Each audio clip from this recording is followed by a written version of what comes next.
Alhamdulillahirabbil alamin wa bihi nasta'inu ala umuri dunya waddin. Wassalatu wassalamu ala tamanil akmalani ala sayyidil mursalin wa ala alihi wa sahbihi at-tayyibin at-tahirin, amma ba'du. As'alullah ta'ala ayyamunna alaina bil ilmi nafi'i wal amal shalih wa ayyufaqihana fid din wa ayyaftah lana futuhal arifin wa an yarzuqana Allah al-istiqamata fid din wal ikhlas fil aqwali wal a'mali, Allahumma amin.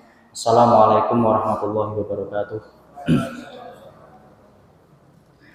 Bapak-bapak, ibu-ibu sekalian yang dirahmati oleh Allah, jamaah pengajian Masjid At-Taqwa Pongangan.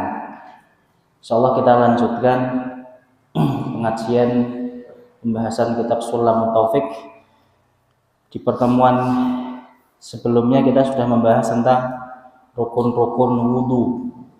Ya, rukun wudu niku ada 6, 4 berupa rukun gerakan, sedangkan 2 yaitu niat dan tertib. Jadi kalau gerakannya sebenarnya cuma 4 saja.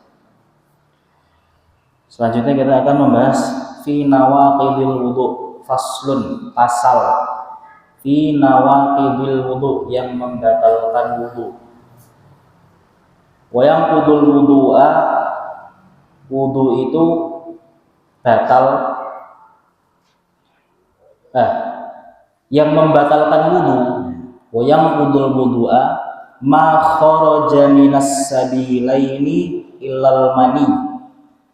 Ma apa-apa, kharaja yang keluar, minas sabilain dari 2 jalur, yaitu lubang dubur dan juga lubang kubul.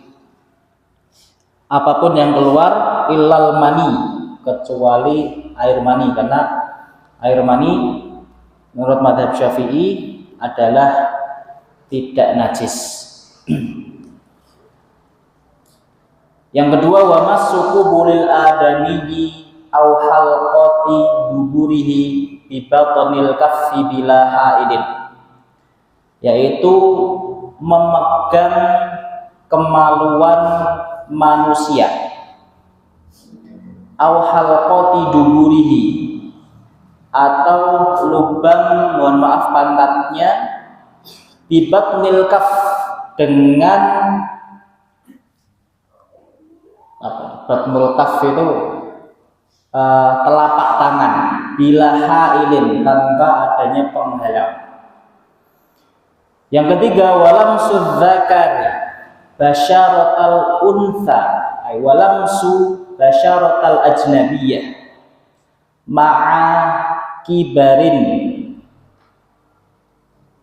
Ngoten nggih? Ya. Nyenggol kulit wanita asing, yang wanita asingnya itu sudah dewasa, ma'a kibarin. Begitu juga sebaliknya. Itu nomor 3. Yang keempat, wazawalul aqli, hilangnya kesadaran akal, illa, kecuali nauma qa'idin mumakkinin maq'adatahu, kecuali tidurnya orang yang duduk, yang sifat duduknya adalah tegap, ya, duduknya tidak menempel kuat, tidak bergeser dari posisinya. Jadi yang membatalkan wudu di dalam Sulam Taufik niki ada 4 saja. Jadi kalau ada pertanyaan, orang kalau sudah wudu lalu di jalan menuju masjid menginjak kotoran ayam, apakah wudunya batal? Jawabannya tidak batal. Jadi cuma 4 ini saja. Yang pertama, ma kharaja minas sabilain. Apapun itu yang keluar dari dua lubang kemaluan, dubur ataupun kubul. Ya, contoh, kalau saya ngasih contoh itu, ada orang mau dibegal, dia sudah punya wudu, mau dibegal, memiliki barang berharga, yaitu cincin dari emas.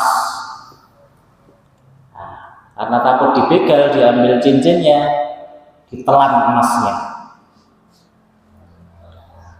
Lalu setelah itu, setelah beberapa saat, emasnya itu keluar dari lubang pantatnya. Mohon maaf, bersih. Apakah batal wudunya? Yang keluar itu emas. Jawabannya batal, walaupun yang keluar emas. Jadi apapun yang keluar, mau itu nanah, mau itu darah, itu membatalkan wudu.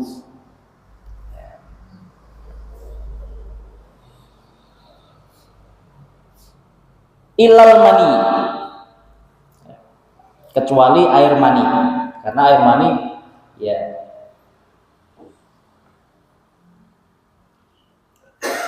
air mani tidak membatalkan wudu, tapi mewajibkan kita untuk mandi. Ini sama saja sebenarnya. Karena orang yang berhadas besar, maka dia tidak boleh melakukan hal-hal yang dilarang ketika seseorang memiliki hadas kecil. Jadi wudu itu salah satu wasilah toharoh. Toharoh itu bersuci. Kalau seorang muslim itu bersuci dari apa? Kalau kita buat bagan, bersuci itu dari apa? Hadas dan najis. Jadi kita bagi dua, dari hadas dan juga dari najis. Wudu ini untuk bersuci dari apa? Hadas. Hadas yang apa? Di hadas masih dibagi lagi, hadas besar dan juga hadas kecil. Ya, jadi wudu itu salah satu sarana untuk bersuci. Kalau najis dibagi menjadi berapa? 3. Najis ringan, najis sedang, dan najis berat. Apakah wudu bisa menghilangkan najis? Enggak mesti. Kalau najisnya tidak di anggota wudu. Jadi antara bersuci dari najis dan bersuci dari hadas itu harus dibedakan. Sarananya beda. Nanti akan kita bahas insya Allah. Jadi wudu ini untuk menghilangkan hadas. Kalau ditanya apa yang membuat seseorang berhadas kecil, jawabannya apa-apa yang membatalkan wudu. Jadi kalau di sini pasal hal-hal yang membatalkan wudu, fi nawaqidil wudu. Dalam artian lain, hal-hal yang membuat seseorang berhadas kecil. Sama saja, ya, cuma beda pembahasan. Lalu yang kedua, wa massu qubulil adami aw halqati duburihi bi batnil kaffi bila hail. Dalam mazhab Syafi'i, menyentuh kemaluan orang itu membatalkan wudu. Itu membatalkan wudu. Menyentuh kemaluan atau lubang pantat. Menyentuh itu dengan apa? Yaitu dengan telapak tangan. Kalau selain telapak tangan, batal apa tidak, Ustaz? Tidak. Ya. Batas telapak tangan itu yang mana? Batas telapak tangan itu ketika dua tangan disatukan, yang nggak kelihatan. Ketika kita menyentuh dengan yang tidak kelihatan, itu membatalkan wudhu. Menyentuh kemaluan dengan yang tidak kelihatan. Jadi kalau pakai pinggir-pinggirnya tidak batal. Kalau pakai punggung telapak tangan tidak batal juga. Kalau ngewawii anak, batal atau tidak? Kemaluan di sini bukan kemaluan sendiri saja, kemaluan kita saja, tetapi kemaluan orang lain termasuk anak juga membatalkan. Mas suku bulil adami itu orang, termasuk anak kita. Berarti memegang kotoran orang membatalkan wudhu, bukan itu. Yang membatalkan wudhu bukan karena kita kena najisnya, tapi karena memegang kubul ataupun dubur. Jadi kalau menceboi anak dengan punggung tangan atau dengan waslap itu tidak membatalkan wudhu. Tapi kita kena kotorannya gimana, Ustaz? Nggak membatalkan wudhu. Karena terkena kotoran itu bukan sebab seseorang berhadas kecil. Jadi ibu-ibu yang biasanya menceboki anak harus wudhu ulang. Yang selanjutnya walamsu basyaratil ajnabiyah ma'akibar. Ada perbedaan antara massa yamassu dan lamasa yalmasu. Lalu massa yamassu itu memegang dengan telapak tangan. Kalau lamasa yalmasu itu nyenggol. Para fuqaha kita membedakan redaksi antara massa yamassu dan lamisa atau lamasa yalmasu. Kalau ini nyenggol kulit orang asing, yang orang asingnya itu perempuan asing yang sudah dewasa. Dewasanya itu tolak ukurnya bagaimana, Ustaz? Tolak ukurnya ya balik. Seorang laki-laki yang normal kalau melihat perempuan itu bisa tergerak syahwatnya. Nah, itu namanya tolak ukurnya seperti itu. Jadi tidak harus yang sudah tua, di masih SD pun juga bisa membatalkan. Jadi tolak ukurnya seperti itu. Yang bisa menggerakkan syahwat seorang laki-laki normal. Dan yang perlu digarisbawahi adalah kulit, ya. Kulit dan kulit. Kalau nyenggolnya rambut dengan kulit, batal atau tidak? Tidak batal. Kalau suami istri keluar dari kamar mandi, yang satu pengen masuk, jedungkan, jeduk. Antara rambut dengan rambut, sama-sama punya wudhu, batal atau batal? Tidak batal, karena tolak ukurnya kulit. Kalau gigi dengan gigi, tidak batal. Kalau kuku dengan kulit, tidak batal. Jadi tolak ukurnya yang membatalkan ketika senggolan kulit dengan kulit. Ajnabiyah itu apakah istri termasuk ajnabiyah, Ustaz? Ajnabiyah kan orang asing, perempuan asing. Iya, istri kita itu perempuan asing. Karena kalau nggak perempuan asing nggak boleh dinikahi. Jadi perkataan ungkapan mahram itu sebenarnya kurang tepat. Mahram itu siapa-siapa yang haram dinikahi. Tapi kalau istri termasuk ajnabiyah. Maka bahasanya di sini ajnabiyah, istri dimasukkan ke dalam ajnabiyah.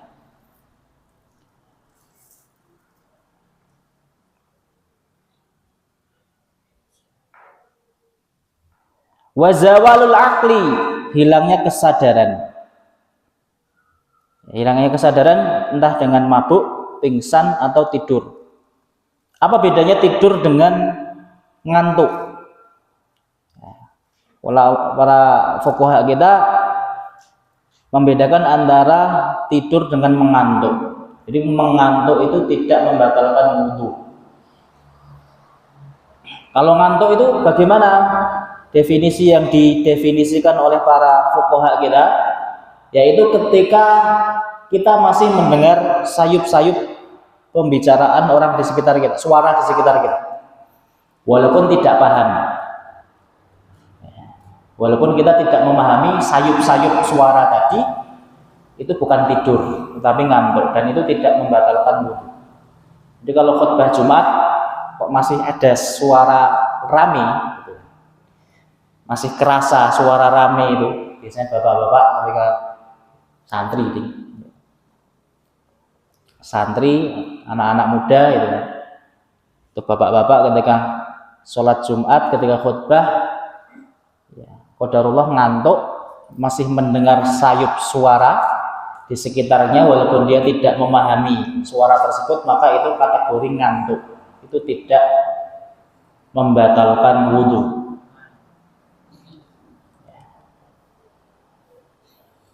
Kalau tidur, bagaimana definisi yang disampaikan oleh para fuqaha? Salah satunya adalah mimpi. Sampai mimpi. Kalau mimpi itu berarti sudah bisa dipastikan itu adalah tidur. Tapi ada salah satu tidur yang tidak membatalkan wudu, yaitu adalah tidurnya orang yang duduk, sedangkan duduknya itu posisinya tidak bergeser, tetap tegak. Karena lubang yang membatalkan wudu kan keluarnya sesuatu dari dua lubang kemaluan. Salah satu yang ketika keluar, kita tidak bisa mengecek itu keluar beneran apa enggak adalah angin. Salah satu pembatal wudu yang tidak bisa kita cek itu tadi keluar apa enggak ya? Kalau yang keluar cairan kan bisa kita cek. Tapi kalau angin kan enggak bisa. Makanya tidurnya orang yang duduk tegap itu tidak membatalkan. Karena posisi duduk tegap itu menutup lubang pantat dengan kuat, sehingga kemungkinan untuk keluar itu hampir tidak ada. Begitu yang disampaikan para fuqaha kita. Walaupun orangnya kurus, kalau orangnya kurus kan duduknya enggak antep gitu. Beda dengan orang-orang yang gemuk gitu. Itu kan antep sekali, sangat menekan ke lantai. Ya, walaupun orangnya kurus. Itu yang disampaikan para syurah. Itu tadi ada 4 pembatal wudu yang sering disalahpahami adalah kena najis harus wudu, gitu. Atau kena apa harus wudu, enggak. Jadi sebab seseorang berhadas kecil hanya 4 ini saja. Lalu selanjutnya faslun fima yajibu akiba ma yakhruju minas sabilain. Pasal yang menjelaskan fima yajibu, hal-hal yang wajib dilakukan. Akiba, setelah ma yakhruju, sesuatu yang keluar minas sabilaini, dari 2 jalan, kubul dan dubur. Nah, sekarang akan dibahas tentang bersuci dari salah satu kategori najis. Ini kan bersuci dari hadas kecil. Ini bersuci dari najis, sesuatu yang keluar dari lubang kemaluan, depan maupun belakang, kubul ataupun dubur.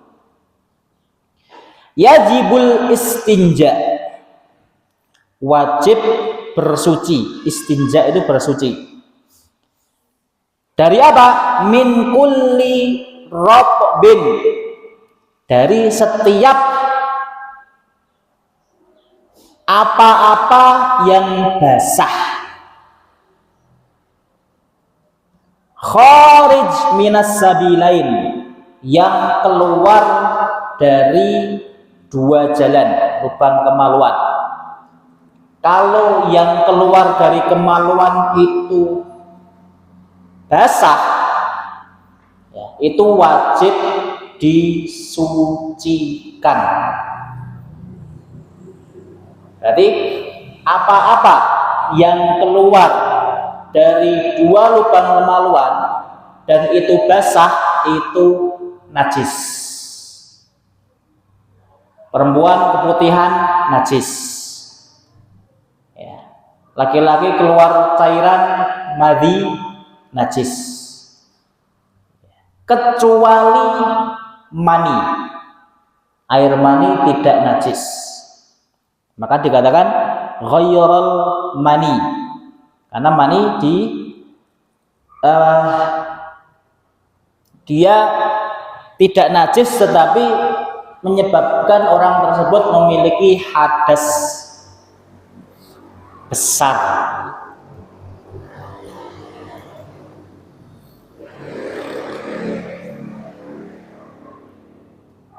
Bilma, dengan air, mensucikannya dengan air.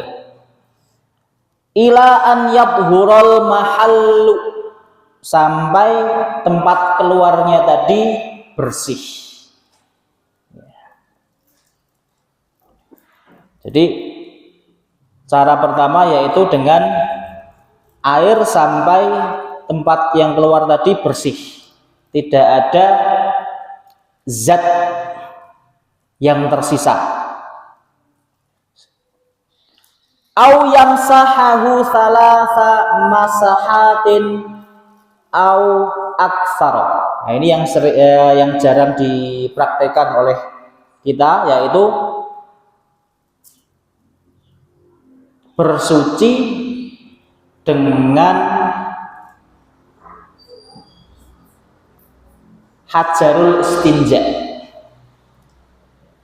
Bersuci dengan hajarul istinja. Jadi level dalam bersuci itu ada 3 level dari istinja. Level bersuci istinja itu ada 3. Yang paling afdol itu dengan hajarul istinja lalu diikuti dengan air. Hajarul istinja itu apa? Hajarul istinja itu kalau dibahasakan batu. Ya, bersuci tapi dengan batu. Batunya bukan batu secara bahasa, tapi batunya secara etimologi fikih. Jadi pengertian batu fikih itu berbeda dengan batu yang kita temukan di jalan. Walaupun batu itu juga bisa digunakan. Apa itu batu yang dimaksud dalam fikih? Yaitu sesuatu yang bisa, kalau di sini ada kotoran terus ngelap gitu, ngelap, dan itu ngelapnya itu ngangkat, bisa mengangkat zatnya. Beda kalau kita ngelap sesuatu tetapi dengan plastik, itu ngangkat zatnya atau malah membuat itu delewer, malah merata gitu. Jadi harus sesuatu yang bisa mengangkat. Pengertian batu, sesuatu yang bisa mengangkat. Pertama, dia bisa mengangkat zatnya, bukan malah membuat delewer. Yang kedua, yang batu ini harus suci. Kan saya bisa ngangkat itu, tetapi dengan pupuk gitu, nggak boleh, karena pupuk kotoran. Yang ketiga harus jamid. Jamid itu padat. Yang keempat ghairu muhtaram, sesuatu yang tidak terhormat. bukan sesuatu yang terhormat. Contohnya dengan buku tulis atau buku pelajaran atau halaman kitab, itu nggak boleh karena itu muhtaram. Atau dengan roti, roti kan dia padat. Terus kalau kita buat ngelap itu kira-kira keangkat ya zatnya itu. Kalau kotoran kita buat ngelap pakai roti, keangkat. Dan dia benda padat, suci, bisa ngangkat, tetapi dia muhtaram karena makanan itu terhormat, nggak boleh untuk mengangkat najis, beristinja. Maka level yang paling tinggi dalam istinja dalam mazhab Syafi'i itu menghilangkan najis dengan batu istinja dulu. Yang pengertian batu ini tadi ada 4 tadi definisinya, syarat-syaratnya. Setelah itu baru dibersihkan dengan air. Itu level pertama yang paling tinggi. Level kedua dengan air saja. Level ketiga dengan batu saja. Ya. Maka di sini dikatakan bilma ila ayadhur mahal au yamsahahu salasa masahatin au aksar. Di sini akan dijelaskan apa itu batu dan bagaimana cara beristinja dengan batu. Beristinja dengan batu harus yamsahahu salasa masahatin, minimal dilap dengan minimal 3 kali lap. Contoh kita kencing, karena ini khusus untuk istinja saja. Istinja itu berarti kencing dan juga buang air besar, buang air kecil dan buang air besar. Ketika buang air kecil memakai tisu,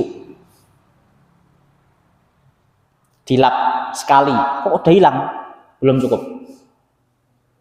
Jadi harus dilap 3 kali. 1 ya dengan tisu yang tidak najis.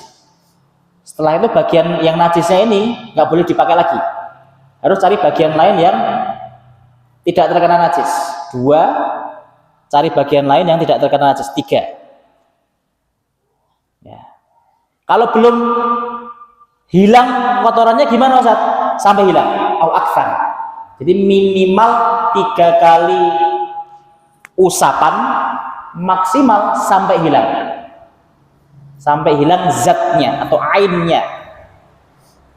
Maka dikatakan au aksar ila an yangko al mahal, sampai tempat keluar kubul atau dubur itu bersih.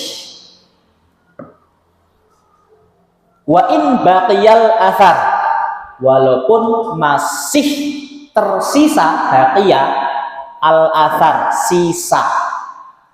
Ustaz, kalau saya istinja dari buang air besar ya dengan tisu, tetapi kok masih ada bau kotoran ya, masih ada bau kotoran,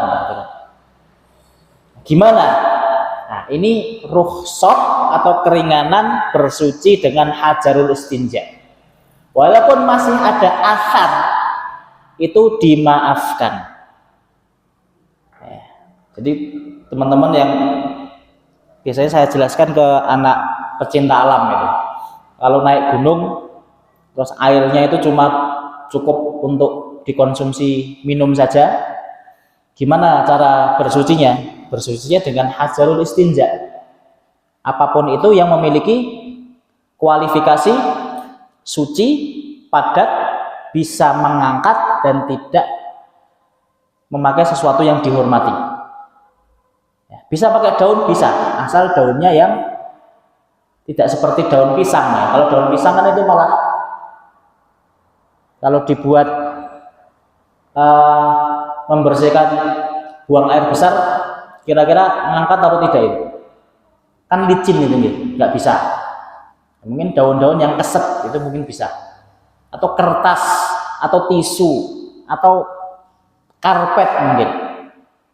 Itu bisa digunakan untuk bersuci. Kalau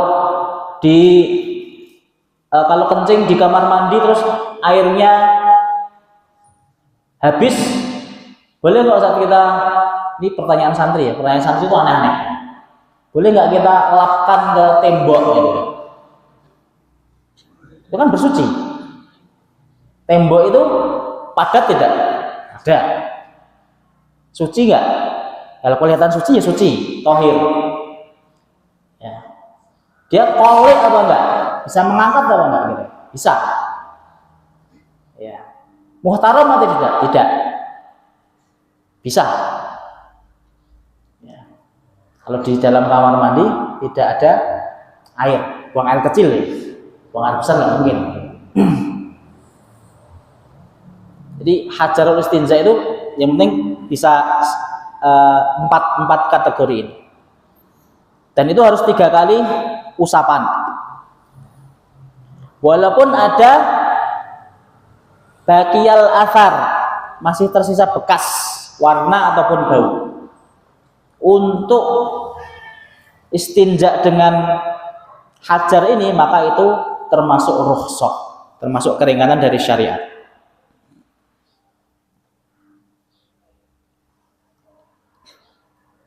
Jadi ketika bersuci dengan hajarul istinja yang harus diperhatikan adalah 4 syarat hajarul istinja harus terpenuhi. Terus yang kedua harus 3 usapan minimal. Yang ketiga min ghairi intiqal. Min ghairi intiqal. Najis yang keluar dari 2 lubang kemaluan itu tidak boleh berpindah. Tidak boleh berpindah dari lubang kemaluan. Kalau sudah berpindah, maka itu bukan istinja lagi. Kategorinya bukan istinja. Karena dengan hajarul istinja ini cuma ketika buang air kecil dan buang air besar. Contoh kita menemukan najis di meja ini. Boleh nggak kita mensucikan dengan hajarul istinja? Buatan bareng. Karena bersuci dengan hajarul istinja itu khusus untuk buang air kecil dan buang air besar. Kalau najis yang sudah berpindah dari lubang kemaluan, contoh jatuh atau netes ke paha, itu tidak boleh dengan hajarul istinja. Karena hajarul istinja tadi khusus untuk buang air kecil dan buang air besar. Kalau kotorannya di selain 2 lubang itu dan bukan karena buang air kecil dan buang air besar, maka dia dengan air, menghilangkannya dengan air. Hukum asal menghilangkan najis itu dengan apa? Dengan air. Kembali ke hukum asal. Wa qabla jafafin, dan juga sebelum kering. Ya. Kalau sudah kering maka harus dengan air. Karena nanti jatuhnya ke najis hukmi. Dia ada 4. Boleh nggak kita beristinja dengan tisu seperti orang Amerika, orang Jepang, orang Korea? Boleh. Ada fikihnya. Ya, jadi kalau di orang awam itu kan biasanya agak menghina ya, menghina orang Amerika. Mereka kalau cebok cuma dengan tisu, gitu, contoh. Padahal di Islam pun dengan tisu juga sah, boleh. Atau kita ke hotel atau ke mall yang itu tempatnya sangat-sangat di luar negeri, contoh ketika di bandara luar negeri toiletnya ternyata tidak menyediakan air. Gimana caranya? Hajarul istinja. Dan itu termasuk syariat yang disyariatkan kepada kita.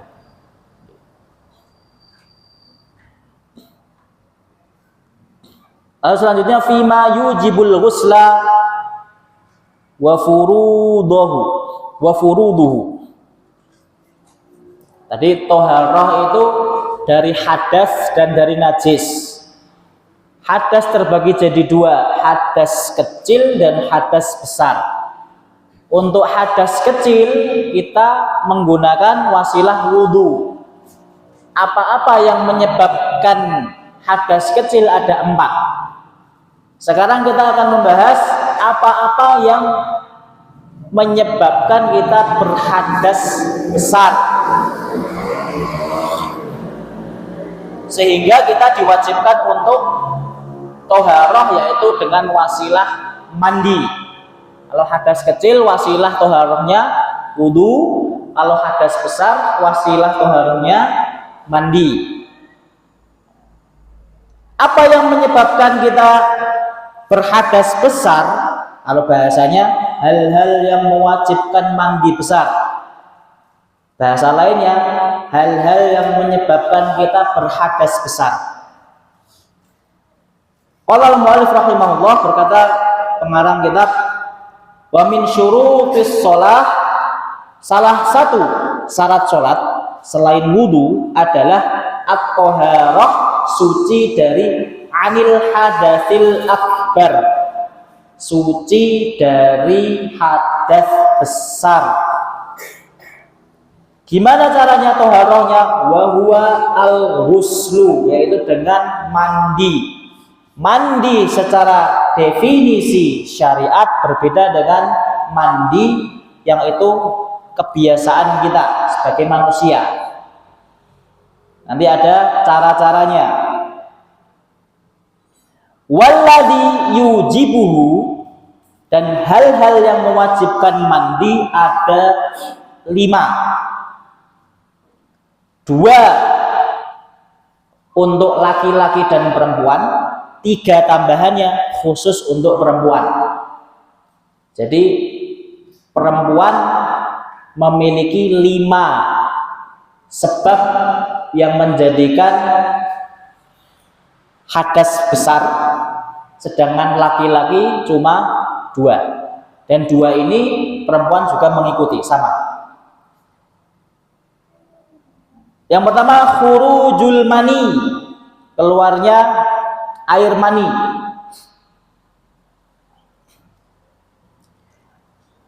Insyaallah jelas.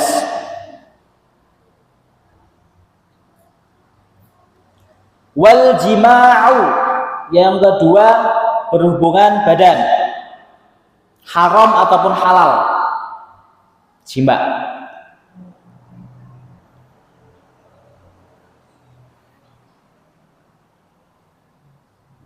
Yang ketiga wal haidu, ini sudah masuk ke perempuan, haid. Apakah ketika awal haid atau ketika akhir haid? Ketika sudah selesai. Wan nifasu, darah yang keluar setelah melahirkan, juga di akhir nifas. Wal wiladah, melahirkan. Melahirkan juga menjadi sebab seorang perempuan berhadas besar. Ustaz, kalau ini ada pertanyaan kemarin dari salah satu jamaah di Salatiga. Saya dulu pas melahirkan anak, nah, kan baru tahu sekarang kalau melahirkan itu ternyata menjadi penyebab hadas besar. Waktu itu saya mandinya untuk nifas saja, Ustaz. Yang buat melahirkan belum saya niati. Apakah sholat saya sejak selesai nifas sampai anak saya sekarang umur 2 tahun batal semua karena saya belum meniati itu? Atau sudah cukup dengan mandi nifas? Atau sudah cukup dengan mandi nifas? Maka jawabannya sudah cukup dengan mandi nifas. Ya, sudah cukup dengan mandi nifas. Seperti seseorang yang jima 2 kali, keluar air mani 2 kali. Dia wajib mandi sekali apa 2 kali? Sekali. Sama juga keadaannya seperti ini. Disebutkan wiladah. Kenapa disebutkan kelahiran? Kalau seandainya mandi pas nifas pun sudah cukup untuk mengangkat hadas yang disebabkan oleh kelahiran. Karena ada beberapa kejadian perempuan setelah melahirkan tetapi tidak nifas. Ya. Ada kejadian yang ditemukan oleh para fuqaha kita, perempuan setelah melahirkan tidak nifas, maka tetap wajib mandi walaupun tidak nifas. Kenapa mandi? Karena melahirkan.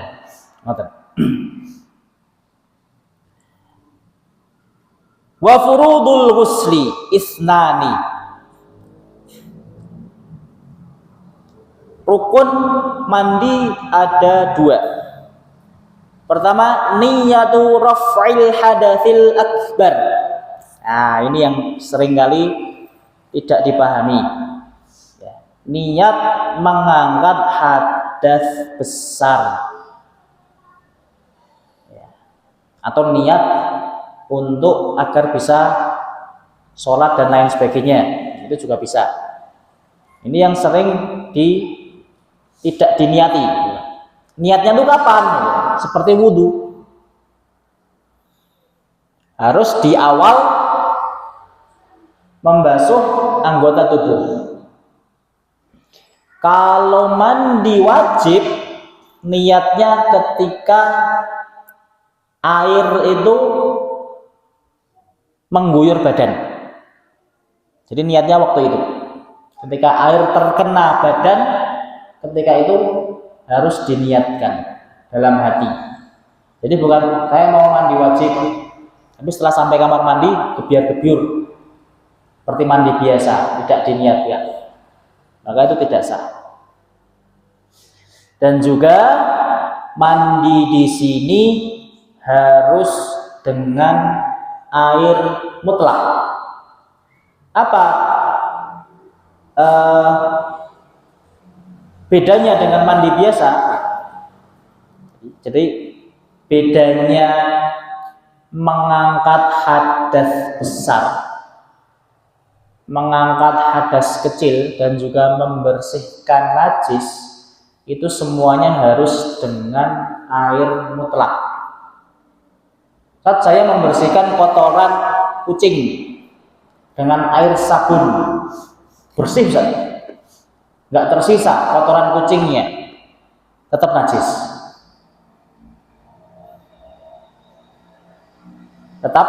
najis, karena yang digunakan air yang sudah bercampur dengan sabun.